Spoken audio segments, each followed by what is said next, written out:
বোন শোন, তোর জন্য একটা কুর্তি বানিয়েছি, এটা একটু পরে দেখ তো। ও কাম অন দিদি, নিজের স্ট্যান্ডার্ডটা লো করেছিস, আমার স্ট্যান্ডার্ড অন্তত করিস না। এইসব পাতি জিনিসপত্র ফেলে দিন, নয়তো আমি বাড়ি এসে ফেলে দেবো।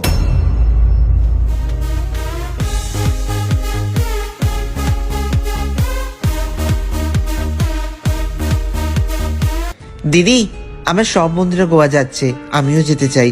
বেশি খরচা নয়, 20-25 হাজার টাকা মতো খরচা। একটু জোগাড় করে দে না রে। এতগুলো টাকা আমি কোথা থেকে পাবো? সেটা তোর ওপর, ইউ ক্যান ডু ইট। বোনের ইচ্ছা আমারই তো পূরণ করার দায়িত্ব।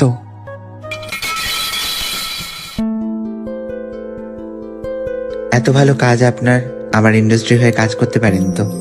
আমি কারোর গোলাম হয়ে থাকতে চাই না। টাকা দিয়ে আমায় কিনতে যাবেন না, আপনি আসতে পারেন। আর যদি বাড়ির বউ বানিয়ে দিই আপনাকে?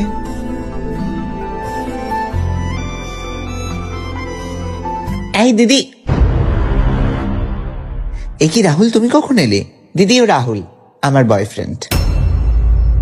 আমরা ভাবছি সামনের মাসে বিয়ে করবো, তাই না?